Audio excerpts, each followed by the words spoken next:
Recalculando, recalculando, te estás adentrando a territorios feministas. Hombres necios que acusáis de tenerse aquí. Rutas similares en tiempo, ciudadanía, educación formal y sentimental. Atención, hay alguien todavía más oprimido que el obrero y es la mujer del obrero. Avanza con dirección al siglo XIX. Si quieres ir a lucha por cambiar el sistema, dobla a la izquierda en movimientos contrafeministas por la autopista. Ni Dios, ni patrón, ni marido.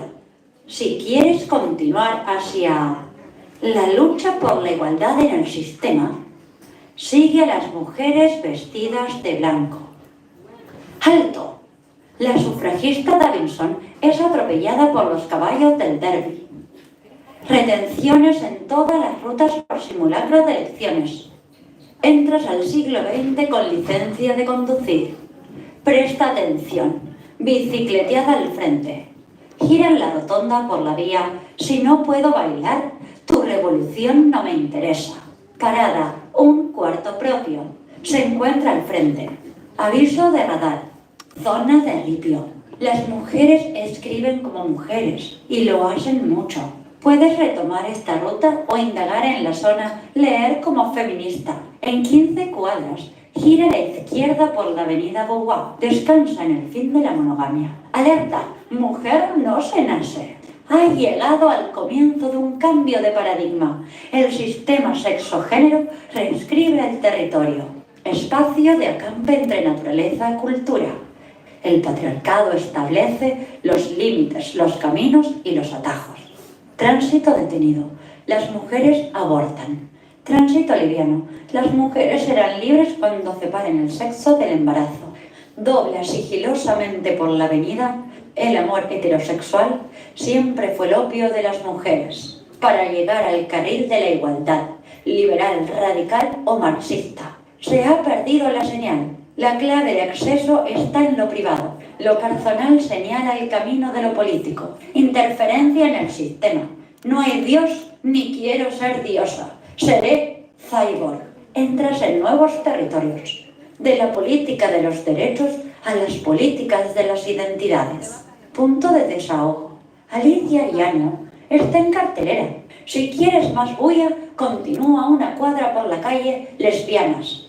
Dobla en la ruta BDCM y has llegado a tu destino. ¿Ah, no?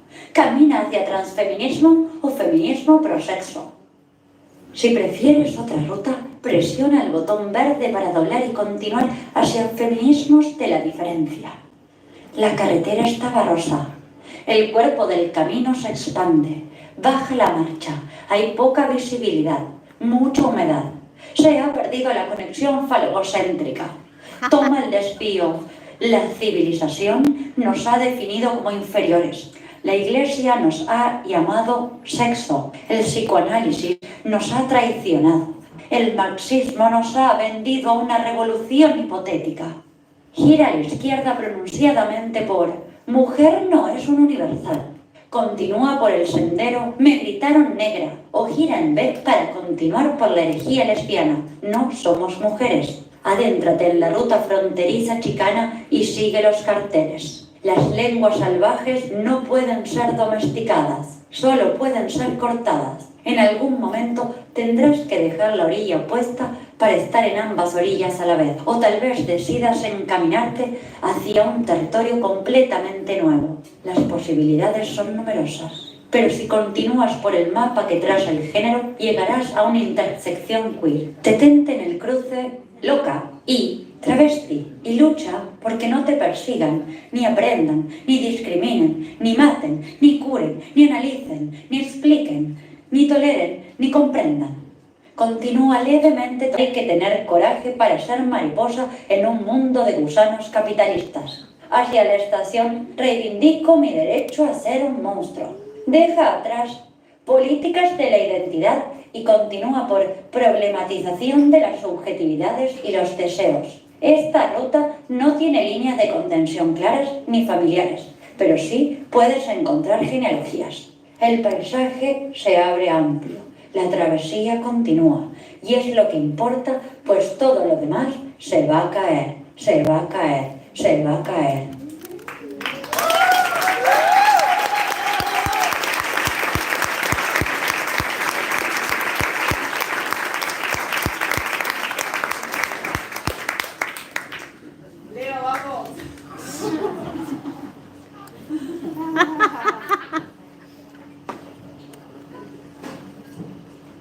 Buenas noches. Tradicionalmente esta presentación le tocaría o a María Luisa o a Vero, pero di un golpe de estado y se acabó la farsa de esta cooperativa. Bueno, María Luisa está subiendo fotos en Instagram desde Honduras y Vero está repartiendo libros ahora. Son las palabras preliminares de la editorial, las palabras institucionales, en momentos en los que la edición es una encrucijada, porque acompaña el ritmo del dólar, por lo tanto cada vez es más difícil hacer libros y incluso conseguir insumos para que se hagan libros. Las imprentas no tienen tinta, las papeleras no entregan papel, entonces hay que hacer una serie de milagros, prender velas, sobornar funcionarios, etcétera, para conseguir cosas como estas que acabamos de conseguir con Laura, que no es más que un delirio. Imagino que esto no está sucediendo porque hicimos un libro de 700 páginas con póster de regalo, en papel de ilustración, con playlist, QRs, un libro más de regalo para la que tenía ganas y plata.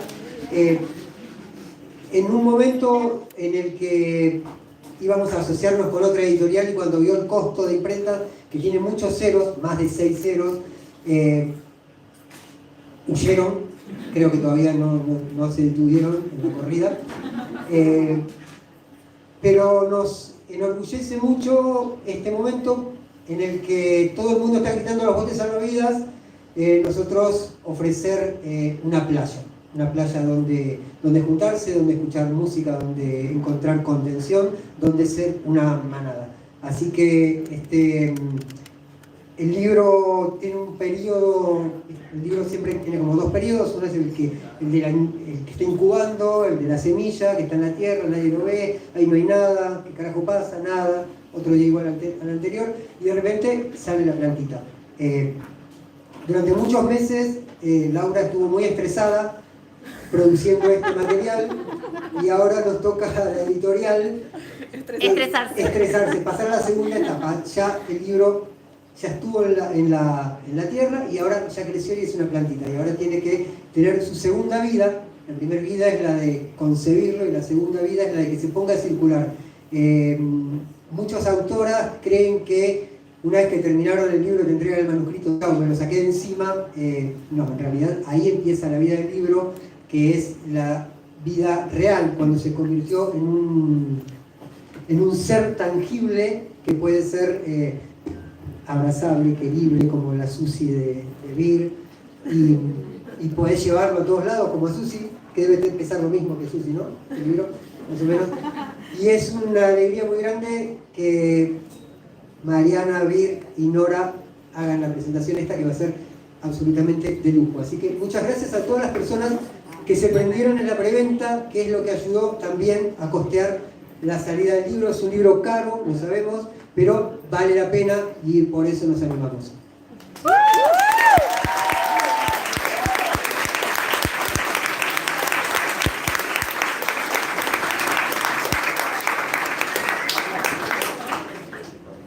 Hola, muy contenta de estar acá porque realmente es una cantidad de gente, de compañeras, de caras amables, de caras jóvenes, muchos estudiantes, cosa que es raro cuando uno hace las presentaciones de libros, ¿no? Así que eso me alegra muchísimo.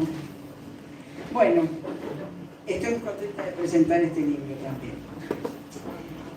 Hay un tipo de libros, de publicaciones, atados a la vida universitaria y a la consagración intelectual y pedagógica de sus autores, que se editan como clases y tienen una buena recepción entre lectores de ciencias sociales y humanas.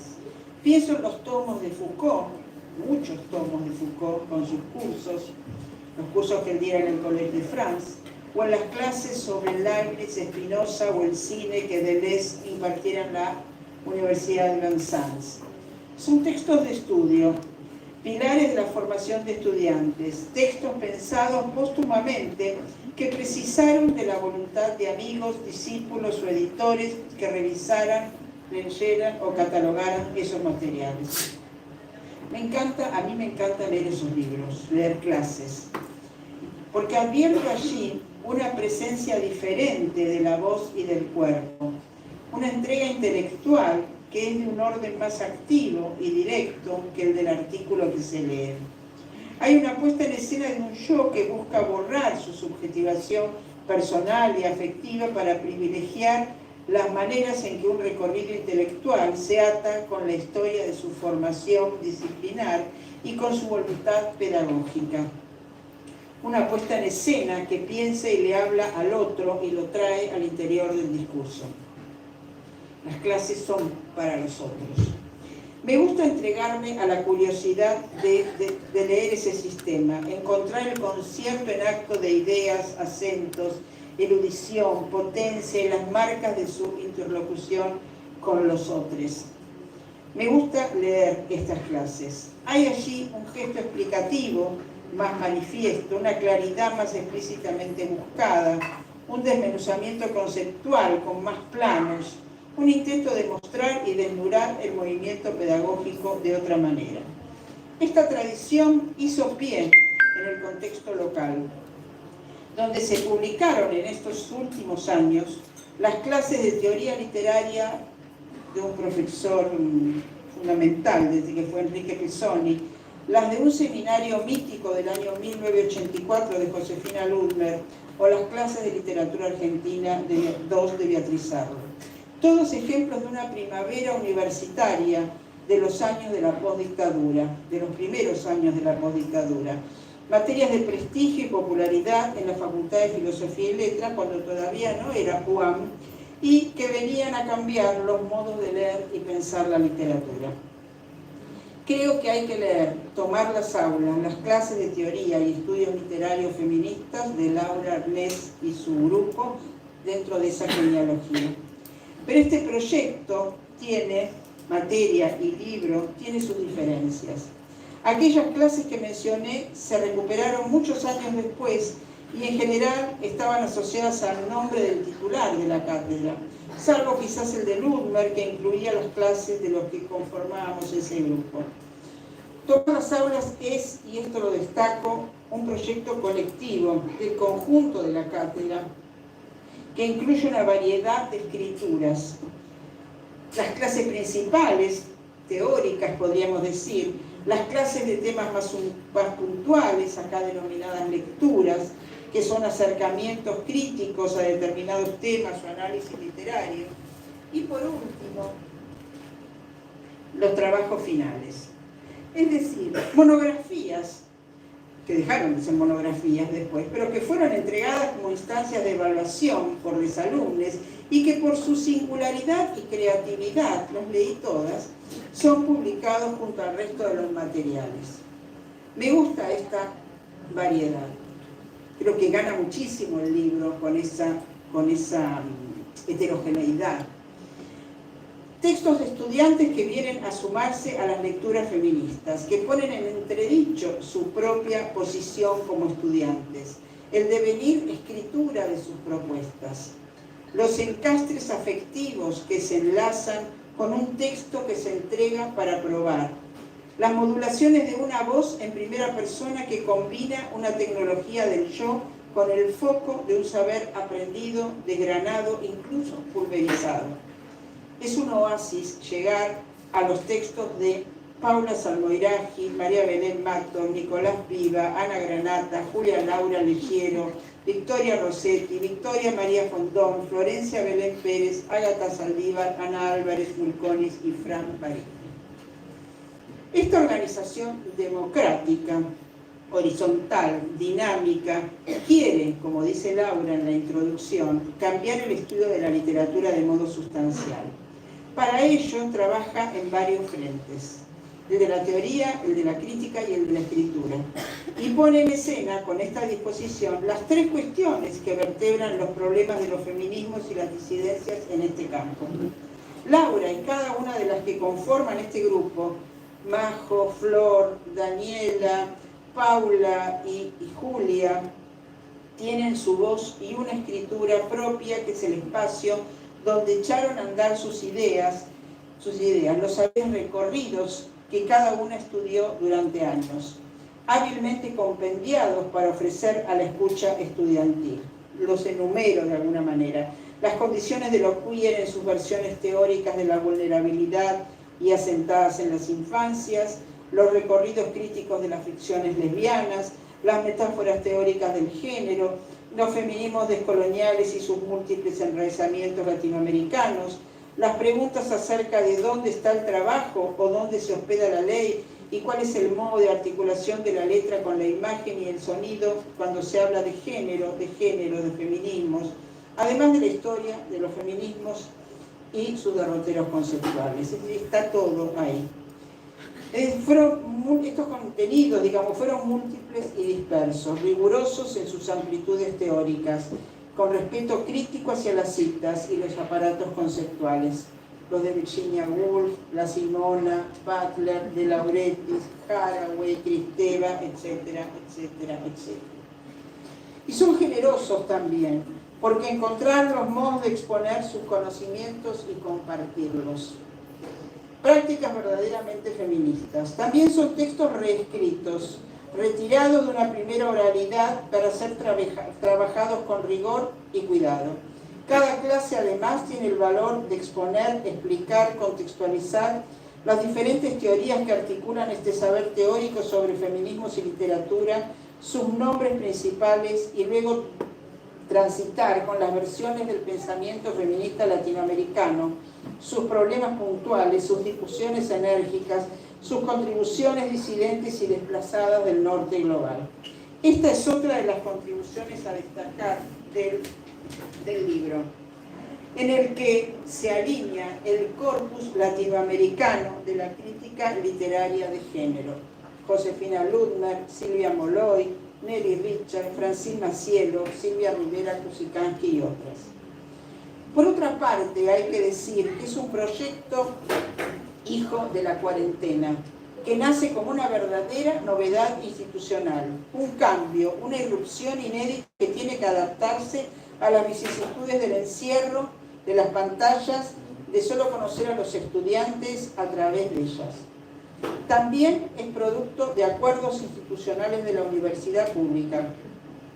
Una universidad, una facultad, una carrera de letras que toma decisiones de acuerdo con alianzas entre profesores, graduados y estudiantes, que practica la democracia en cada renovación que se impone y siempre de acuerdo con presupuestos magros. Esta cátedra surgió como parte de esos acuerdos, donde el peso de los deseos y las políticas estudiantiles fueron centrales para decidir su existencia. La creación de una cátedra lamentablemente con fecha de cierre. Esto fue novedoso y al mismo tiempo es su debilidad, ya que ahora, transcurridos los 3 años, se termina. Y los profesores, sus entregas, dedicaciones y sueldos se acaban. Los estudiantes que cursaron la materia durante estos 3 años se llevan un conjunto de saberes que seguramente serán diseminados en sus futuros contactos con otras materias y reciclados en sus activismos y en sus vidas. Pero esta marca fuerte y esta vulnerabilidad me preocupa. Solo quiero decirlo para ver si se encuentran los modos para empujar de alguna manera su continuidad. Un curso es el lugar donde se experimentan algunas ideas y de allí salen los libros futuros. Dijo Beatriz Sarlo hablando de la preparación de la novela de Roland Barthes. Creo que en los cursos de la materia Teoría y Estudios Literarios Feministas se caldeó un proyecto colectivo y se maceraron para poner a prueba los contenidos de este libro. Pero creo que también el libro se fue amasando desde su nacimiento como una aspiración de hacer algo más, de ofrecer un producto, un testimonio de ese esfuerzo, de concretar el dictado de una materia nueva con un libro. Creo que no hay otro ejemplo en la carrera de letras. Y tal vez pensando en que este programa, de acá de la UBA, disculpen el centrismo que tengo, y tal vez pensando en que este programa institucional tenía tiempo de caducidad, se pergeñó la idea de este libro testigo, de este libro acción, de este libro potencia. Como si calibrando la posibilidad de ser testigo de este tiempo, de considerar a la docencia como parte ineludible de la acción feminista, no se estuviera sino generando y asistiendo a ese fragor imparable de la voluntad y del deseo. Por eso me gustaría leer algo de lo que dije en la contratapa. Tomar las aulas propone exactamente con su título un movimiento, una embestida, un salto sobre la comunidad universitaria, la carrera de letras y las facultades de humanidades en todo el país. Posee el carácter de un gesto, el espesor político de lo menor y detallista cuando se calibra en su expansión y posibilidad de cambio. Un gesto colectivo de irrupción institucional que busca detener los sedimentos heteropatriarcales, capitalistas y coloniales para barajar y dar de nuevo. Este asalto, esta alteración, implica pensar colectivamente como cuerpo docente y estudiantil, los encuadres, los vocabularios, los límites y los diferentes escenarios y situaciones que la crítica literaria feminista leída, discutida, enseñada, desmontada, contiene como promesa de lectura, de escritura y de pensamiento. De modo que aquí se intercala también un repertorio de la revuelta, es decir, un territorio de observancia y alerta que mida y analice críticamente las máquinas de precarización académica con sus renovadas amenazas económicas e ideológicas.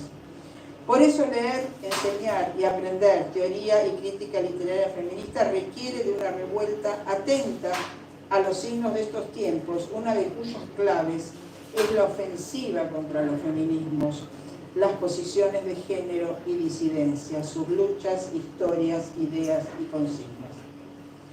Seguimos en peligro.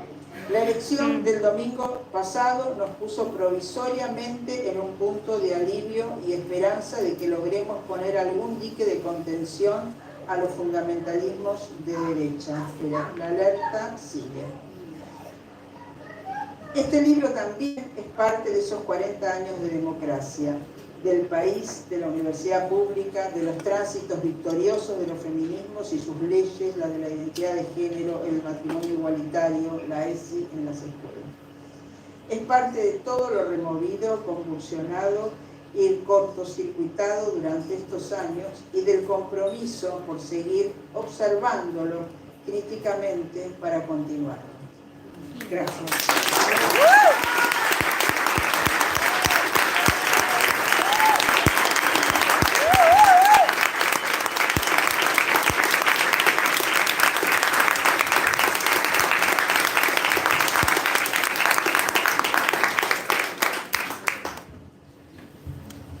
¿Qué tal? Buenas noches. Un gusto estar acá celebrando este libro,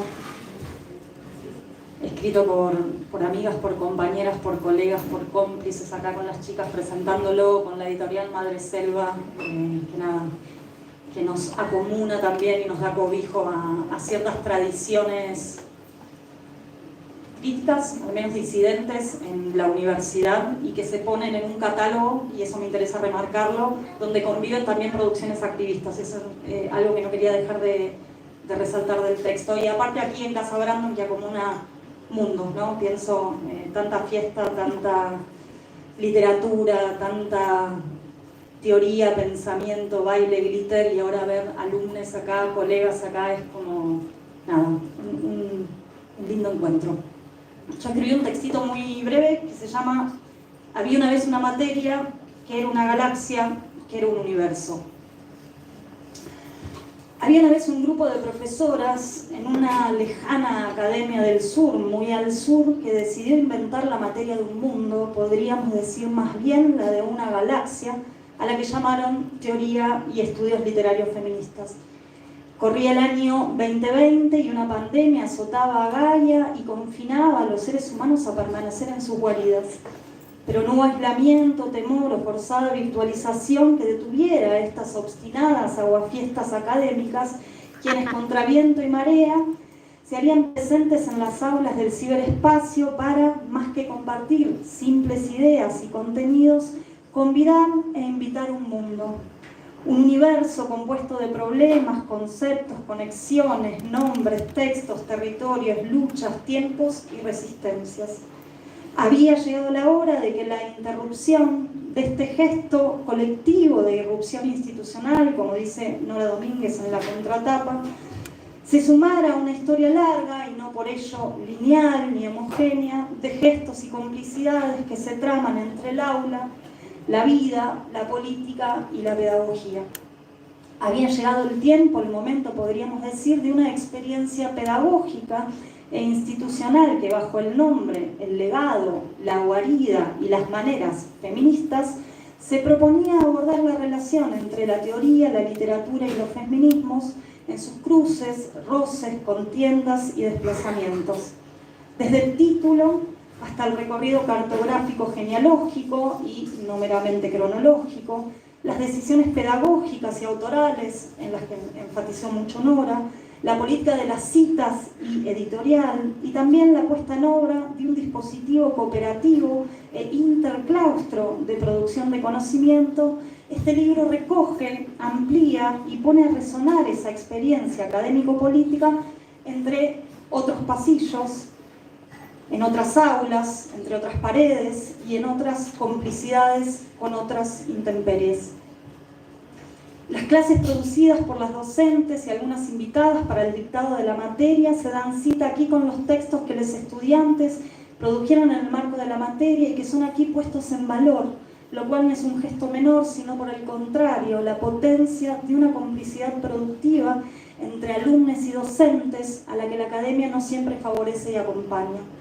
Este libro entonces abría algunas de las herramientas y las huellas de esa experiencia académica que es, por tanto, también una experiencia política y vital que acompaño, celebro y me siento afín en complicidad tortillera, feminista, docente y deseante. Este texto y la experiencia de la materia que recoge hace honor a la convicción político-epistemológica de asumir, es decir, de partir de dos condiciones que, como dice Laura Arnés en la introducción, ofician de alguna manera de guía para el texto. Por un lado, la convicción de que ningún análisis, escritura o ficción es neutra. Tampoco lo es o pretende serlo este libro, ni las clases y el entramado institucional del que surge.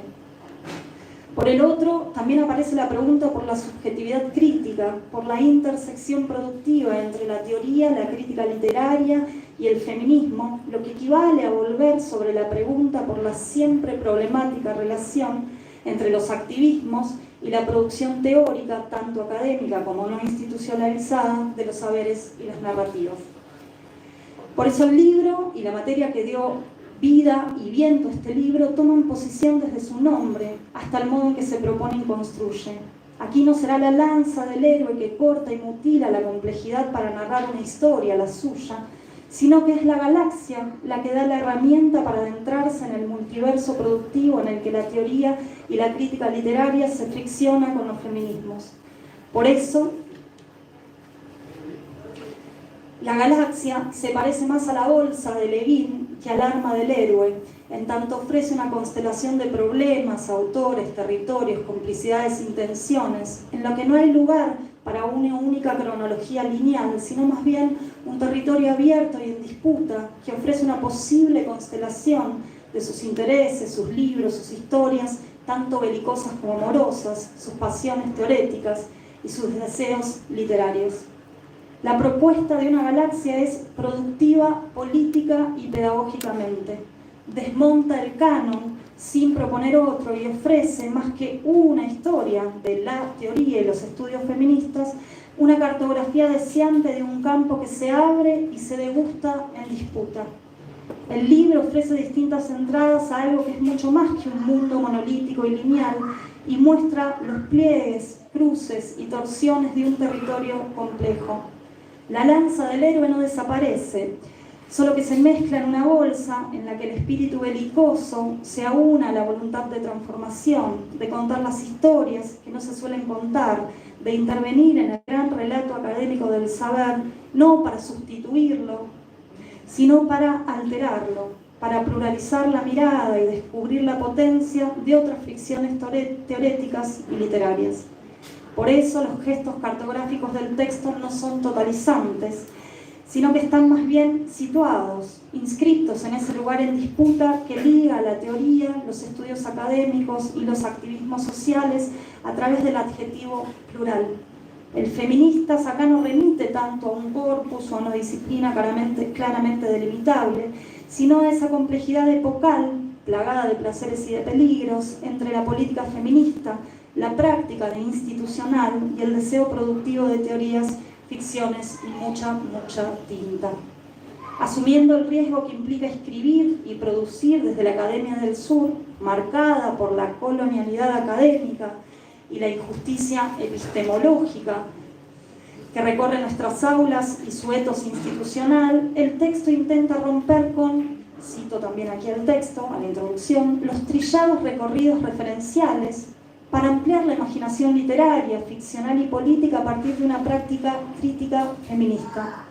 Para ello recupera algunos de los trazados habituales de la marca colonial, pero también suma los gestos de reapropiación que hemos hecho de ellos para resituarlos en el campo de producciones locales, usualmente minusvaloradas en la academia local y del norte global.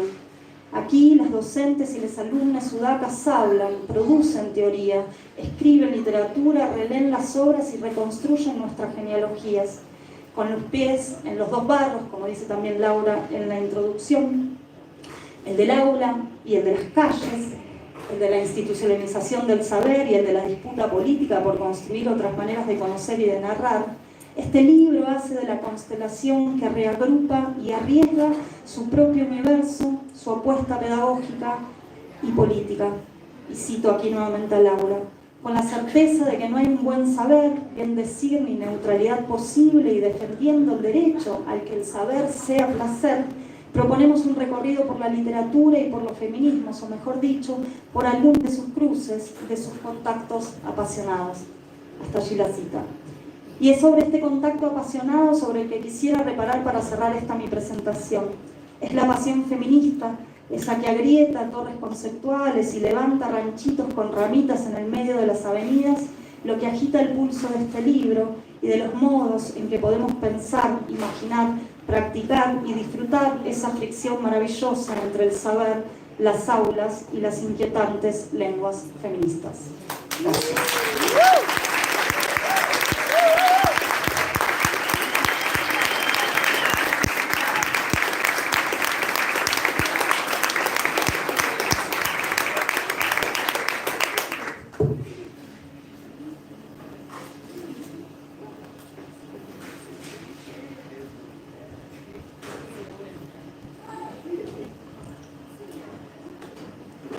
Hace unas semanas, cuando Laura Arnés me envió un mensaje de WhatsApp para invitarme a formar parte de la presentación de este libro, yo no se lo dije, pero estaba en medio de una batalla campal.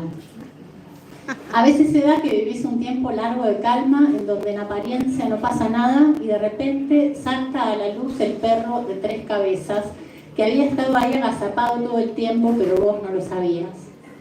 Resumo lo que pasó. Hace más de un año vivo en General Rodríguez, en una tierra que me cedió mi mamá, y donde construí mi casa, y tengo todo un rollo familiar con los lotes de al lado, que son de primos y tíos que los tienen semi-abandonados. Pasó que hace poco, unas personas con papeles truchos intentaron meterse en ellos, y al mismo tiempo hubo un intento de toma en la calle que linda con esos terrenos y que está a pocos metros de mi casa. Es una calle con la maleza alta que, si bien ya no aparece en Google Maps, figura en los antiguos planos del barrio, que son de la época en que mi abuelo los compró. Y entonces se armó un lío bárbaro. Yo venía de un año en modo ermitaña, conectándome solo con las plantas de mis jardines y mis gatites, y de repente tuve que salir al mundo y enfrentarme cuerpo a cuerpo con les intruses. Por un lado, les que querían usurpar los terrenos de la familia; por el otro, les que querían tomar la calle. Hubo reuniones de vecinos en la oscuridad, machetes, hachas, tiros, amenazas telefónicas, aprietes nocturnos hacia mi persona. Se decía que la gente que quería ocupar unas y otras tierras estaba arreglada con la municipalidad, con funcionarios del gobierno, con la policía, y eso lo volvía todo más lúgubre. Me dijeron en fiscalía, cuando fui a la audiencia de mediación para resolver este tema, no sé si para advertirme o para desalentarme, que los asuntos de usurpación de tierras son la mayor causa de crímenes en la zona. Defendí los terrenos privados y públicos como si fueran míos, un poco debatiéndome entre la justicia social, la corrupción política y mi propio deseo desatándose sobre la tierra baldía, pero sobre todo con la sensación de que mi espacio era vulnerable. Lo único que se me hizo claro fue que no quería que nadie usurpara esas tierras que, exclamé a diestra y siniestra, estaban a mi cuidado. Así que las defendí como si fueran mi propio cuerpo, aunque no fuera mío a ciencia cierta. Mi tío por teléfono me alentaba a que sacara a relucir la jerarquía patriarcal de las conexiones. Decirle al fiscal que sos sobrina de, cuñada de paso los volvía a ellos más grandes y a mí más chiquita. No es casual que el lugar en el que vivo sea la herencia de mi abuelo militar y luego una red de varones poderosos. Entonces todo cobró dimensiones simbólicas. La violencia sobre el cuerpo tierra, la tierra como un cuerpo de márgenes flexibles, un cuerpo que podría expandirse o disminuir con las tomas, las de otros, las mías. En definitiva, un cuerpo en construcción, pero también un cuerpo que si no toma, o no se defiende, o no negocia, o aún haciéndole, podría desaparecer. Una de esas noches me desperté iluminada por la luna radiante que entraba por mi ventana. Había tenido una pesadilla en la que varios hombres cruzaban mi alambrado y entraban en mi jardín, arrojando sus puchos a la tierra. Entonces yo tenía que irme y dejar mi casa. Sola, en mi cama y con las pléyades huyendo despavoridas, tuve la sensación de que mi batalla contra el patriarcado estaba perdida. En este punto emocional estaba yo en el minuto exacto en que el Google Maps le anunciaba a Laura que tenía que dejar atrás la avenida Luis María Campos y el audio se entrecortaba. Me encantaría que estés en la presentación, Marian. Es el libro de las clases de la materia de estudios feministas que no sabemos si van a seguir. Después te explico. Se llama Tomar las aulas. Y me hago la pregunta hoy en esta mesa sobre la diferencia, no siempre clara, entre usurpar y tomar. Hay una clase de Paula Bianchi en este libro en la que se habla, entre otras muchas cosas, de cuerpo y territorio a partir de la figura de la Malinche en la literatura latinoamericana. Muchas veces la teoría corre por caminos paralelos a la experiencia hasta que en alguna de sus vueltas la alumbra con luz de faro. Cuerpos como territorios, pero también territorios como cuerpos. En el fragor de la batalla necesitaba una tregua para pensar. ¿Por qué dejar que avancen sobre tu cuerpo mientras intenta construirse? ¿Y por qué permitir que otros instauren su posesión de naturaleza abstracta sobre vos para impedir que tu cuerpo se expanda en libertad? Pisa el brote con su bota, no deja que nazca el pasto ni que florezca el jardín, que podría ser incluso el sueño mismo de esta tierra y del pequeño colibrí y de la madre selva.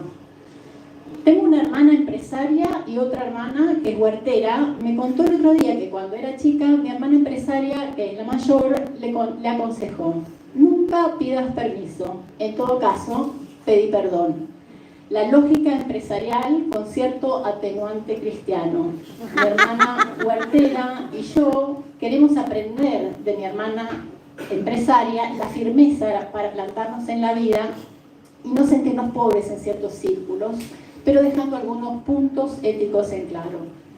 En el mejor de los casos, pedir perdón por haber tomado de más podría dejar al descubierto el excedente que nos hubiera permitido, llegado el caso, negociar para conservar o expandir el propio cuerpo. En fin, es polémico. En todo caso, terminamos en conciliábulo con mi hermana huertera: la tierra es de quien la habita.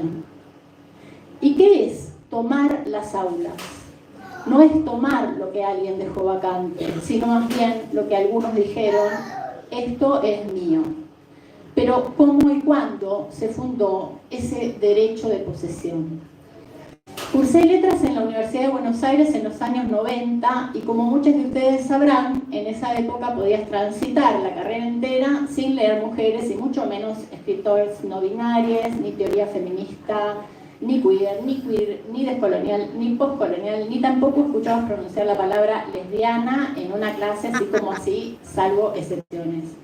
Sin embargo, aunque yo no lo sabía, ya existía en ese momento en la facultad un área de estudios de la mujer. Por esas cosas que tiene la vida, se dio que cuando terminé la carrera yo trabajaba en un estudio jurídico de secretaria en el que Liz Fletcher, editora de la revista Feminaria, daba clases de inglés y conversábamos en los pasillos. Ya pisábamos el 2000 y se celebraba un encuentro de escritoras en el Centro Cultural San Martín, del cual me acuerdo fuertemente unas páginas luminosas de lo impenetrable, Nómela, también mencionada en este libro, que leyó la misma Griselda Gambaro con voz aguardentosa ante un auditorio que yo recuerdo completo.